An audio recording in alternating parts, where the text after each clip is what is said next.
Tak lama kemudian, steak disajikan ke meja. Zeus berkata dengan emosi, "Makanlah." Dia mengambil pisau dan garpu, mulai memakan dengan santai. Reka agak terpojok. Meskipun dia telah mencicipi hidangan top dunia, tapi dia tidak suka makanan barat. Karena dia jarang makan makanan barat, sehingga tidak tahu cara menggunakan pisau dan garpu. Dia hanya bisa meniru dari Zeus. Gerakannya tampak canggung. Zeus semakin memandang rendah dia, karena dia tampak seperti orang kampungan yang belum pernah makan makanan barat. Zeus ingin menyelesaikan makan sesegera mungkin dan pergi lebih awal. Beberapa tamu di meja sebelah memandang mereka dengan tatapan aneh. Ketika mereka berdua sedang makan, 4 orang tiba-tiba masuk dari pintu dan berhenti di samping Zeus. "Zeus, kamu juga makan di sini." "Kebetulan sekali." Zeus mendongak. Ketika dia melihat pendatang, wajahnya sontak memerah. Keempat orang ini adalah rekan kerja di perusahaannya. Pria di depan adalah atasannya, kepala Grace, Jordi Grace. Dia merasa malu karena dilihat oleh rekan bahwa dia sedang makan dengan seorang kampungan. Dia tergagap, "Tuan Grace."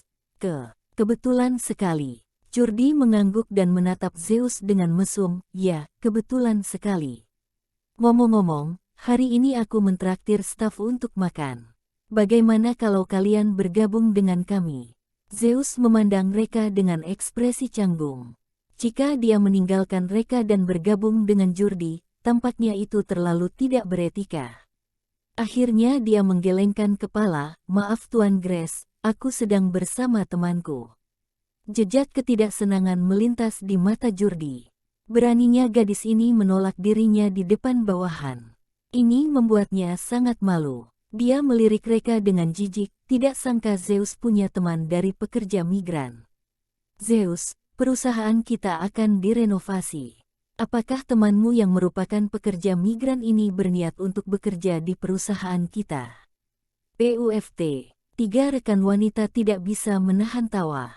Wajah Zeus semakin merah. "Itu, Tuan Grace, dia bukan pekerja migran." Jordi berkata dengan takjub, "Bukan pekerja migran. Dilihat dari pakaiannya, sepertinya adalah pemulung.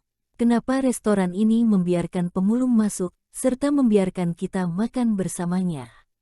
Ini sungguh menjatuhkan kita." Zeus agak marah. Meskipun dia memandang rendah Reka, tapi bagaimanapun juga Reka adalah kakak iparnya. Dia boleh menghinanya, orang lain tidak boleh. Dia berkata dengan dingin, "Orang tidak seharusnya dinilai dari penampilan, tetapi dari etikanya. Tuan Grace, aku harap kamu bisa memperhatikan etikamu. Hormati orang lain, terima kasih." Jordi mendengus dingin, maksudmu aku tidak beretika? Kalau begitu, kali ini aku akan bertingkah layaknya orang tidak beretika.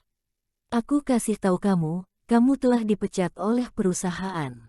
Kecuali, kamu mau temani aku minum." Hati Zeus mendingin. Hanya dia yang tahu berapa usaha yang ditempuhnya untuk mendapatkan pekerjaan ini.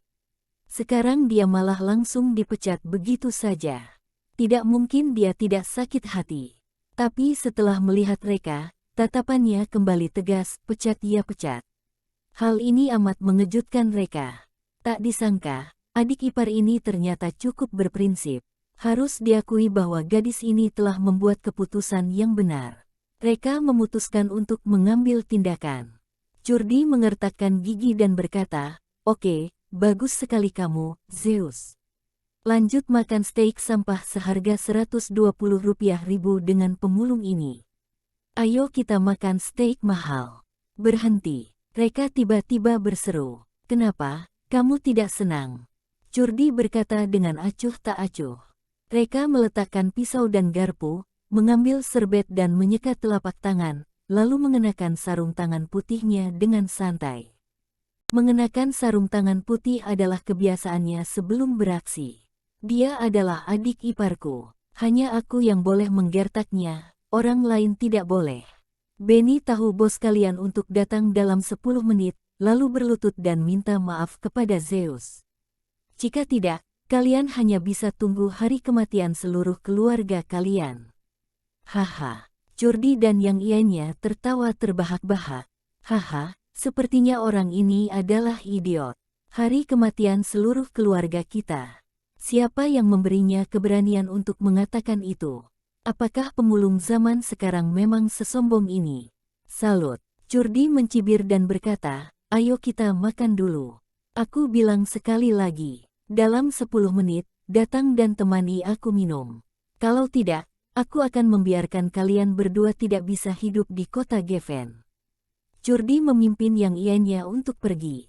Zeus menginjak kaki Reka dengan marah, apa?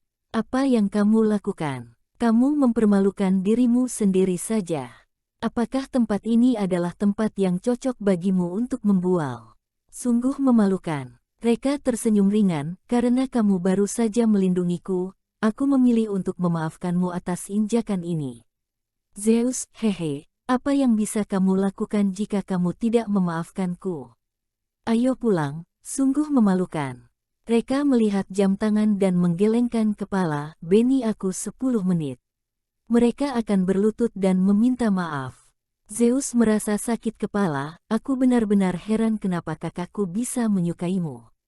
Otaknya pasti bermasalah. Curdi menemukan sebuah ruangan dan masuk. Dia memesan 4 porsi steak terlebih dahulu, kemudian bertanya kepada pelayan, apa anggur merah paling mahal yang kamu miliki di sini? Pelayan berkata dengan hormat, anggur merah kering merlot dari Chilean, 100 juta per botol. Curdi berkata, oke, tamu dari meja 3 juga mau anggur merah ini. Bawa kasih mereka juga. Selain itu, bawakan kami sebotol Cabernet Sauvignon. Cabernet Sauvignon, 10 juta sebotol. Pelayan mengangguk tanpa ragu. Ketika pelayan pergi, 3 bawahan Curdi mengacungkan jempol padanya. Abang Du, mantap. Mereka bahkan cuman sanggup untuk makan steak seharga 120.000. Mereka pasti tidak bisa membayar 100 juta untuk anggur merah. Kita cukup menunggu mereka datang dan memohon pada kita, ha. Curdi tampak angkuh, inilah akibat dari melawanku. Kita makan dulu. Aku jamin mereka akan datang dan memohon pada kita dalam 10 menit. Zeus mengernyit ketika dia melihat pelayan membawa anggur merah ke tempat mereka. Kami tidak memesan anggur merah. Reka melirik anggur merah itu dengan penuh arti, berkata sambil berpikir, karena sudah dibawa kemari, maka taruh saja. Bagaimana mungkin dia tidak tahu bahwa ini adalah kelakuan Curdi? Oke. Pelayan meletakkan anggur merah dengan pelan, berbalik dan pergi. Pada saat ini, Zeus agak terpojok. Anggur merah ini setidaknya berharga 2 juta. Setelah makan di restoran ini, kualitas hidupnya pasti akan menurun drastis dalam setengah bulan sisanya. Dasar pria sialan, sungguh tidak segan-segannya dalam menguras saku orang, menyebalkan sekali. Lupakan saja, karena sudah ditaruh di meja, dia pun merasa tidak enak untuk mereturnya. 2 juta ya 2 juta, dia cukup hidup lebih hemat dalam setengah bulan sisanya. Dia menuangkan anggur merah dan mencicipinya perlahan. Para tamu di meja sebelah memandang mereka dengan tatapan iseng. Mereka tahu bahwa itu adalah anggur merah kering merlot seharga 100 juta per botol. Makan steak seharga 120.000, tapi malah minum anggur merah seharga 100 juta. Apakah mereka sanggup membayarnya? Semua orang menunggu untuk melihat lelucon mereka. 10 menit telah tiba. Reka melambai pada pelayan, bayar. Pelayan bergegas ke arahnya, halo, Tuan dan Nona, total makanan Anda adalah 100.360.000 rupiah. Apar Zeus menyemburkan anggur merah yang baru saja diminumnya karena terkejut, lebih dari 100 juta, bagaimana mungkin? Pelayan berkata, iya, anggur merah yang Anda pesan bernilai 100 juta. Mendengar itu, tubuh Zeus tidak henti bergemetaran. Sebotol anggur merah bernilai 100 juta. Satu tegukan seharga 2 juta. Dia merasa sangat sakit hati.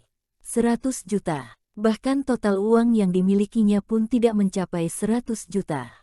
Barangnya yang paling berharga adalah mobil. Namun, mobil itu bukan miliknya. Itu milik ayahnya. Kali ini riwayatnya bakal tamat. Dia memberi tatapan putih kepada Reka. Gara-gara orang ini bersikeras menerima anggur merah itu. Para tamu di meja sebelah memandang mereka sambil tersenyum. Benar saja, mereka berdua tidak sanggup bayar. Diperhatikan oleh begitu banyak mata, Zeus merasa sangat malu. Kepalanya tertunduk hingga hampir jatuh ke bawah meja. Kami akan bayar tagihannya nanti. Aku mau melakukan panggilan telepon sekarang. Namun, pelayan tidak pergi. Dia juga dapat melihat bahwa mereka berdua tidak mampu membayar uang sebanyak itu. Dia khawatir mereka akan kabur. Pada saat ini, Jordi datang dengan membawa bawahannya. Zeus, apa yang terjadi? Suaranya sangat keras, sehingga ibih banyak orang yang melihat kemari. Zeus memberi tatapan putih kepada Jordi, mengabaikannya. Jordi semakin angkuh, oh, anggur merah kering merlot. Ini seharga 100 juta per botol. Kamu sungguh tahu cara menikmati hidup. Aku bahkan tidak sanggup minum anggur semahal ini. Zeus tiba-tiba menyadari sesuatu. Dia menatapnya dengan tajam, brengsek, apakah kamu yang sengaja menjebak kami? Jordi, memangnya kenapa kalau ini jebakan aku?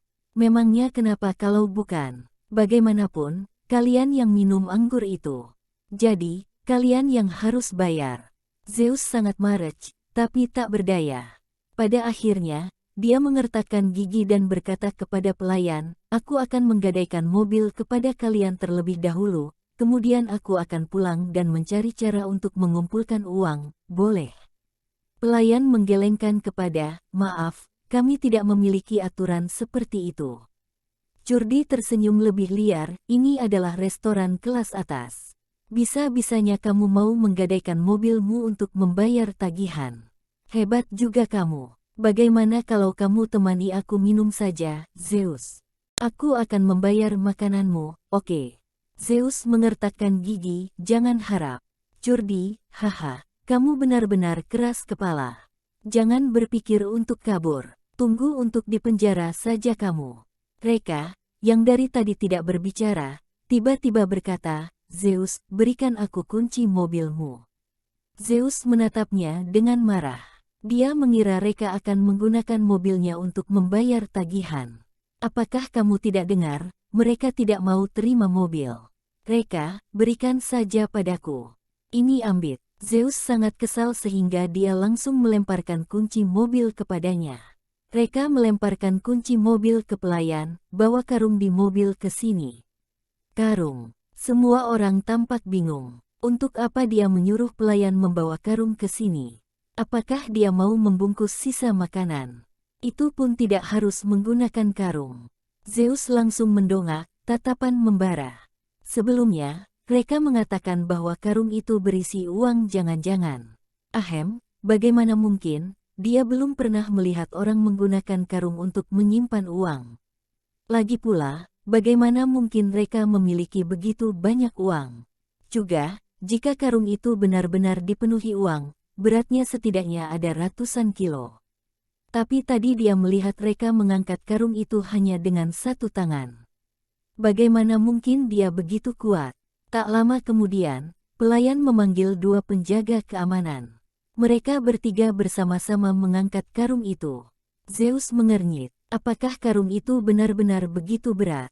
Jordi tertawa ketika melihat karung yang compang camping dan kotor.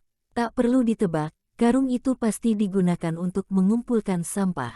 Ternyata kamu benar-benar adalah pemulung.